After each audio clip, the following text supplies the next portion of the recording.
ঘুরতে যাব তাই রেডি হতে এসেছি। তোমরা তো আমার গেট রেডি উইথ মি ভিডিওগুলো দেখতে অনেক পছন্দ করো, তাই ভাবলাম তোমাদের সাথেই রেডি হই। সবে সবে চান করে এসেছি, তাই চুলটা খুবই ভিজে আছে। পরেছিলাম একটা ওয়ান পিস, যেটা আমার মিশো থেকে কেনা। এটা না পুরো কটনের, খুবই কমফোর্টেবল একটা ওয়ান পিস।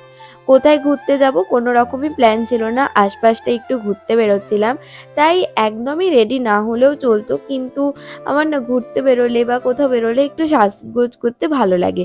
আমি জানি না এটা শুধু আমার একারই করে না সব মেয়েদেরই করে। যাই হোক, একটু ফাউন্ডেশন, একটু কম্প্যাক্ট আর মন ভরে ব্লাশ লাগিয়েছি।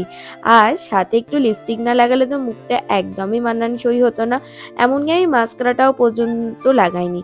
সব সময়ের মতন আমি চুলটা নিয়ে যেমন কনফিউজ থাকি সেরকমই ছিলাম। কিন্তু চুল তো ভিজে, কিছুই করাই যাবে না, তাই চুলটাকে ভালোভাবে আঁচড়ে নিলাম। আচ্ছা, এই তো আমার লুক রেডি। আমার এই সিম্পল লুকটা তোমাদের কেমন লাগলো অবশ্যই জানিও। আজকে আসি, টাটা।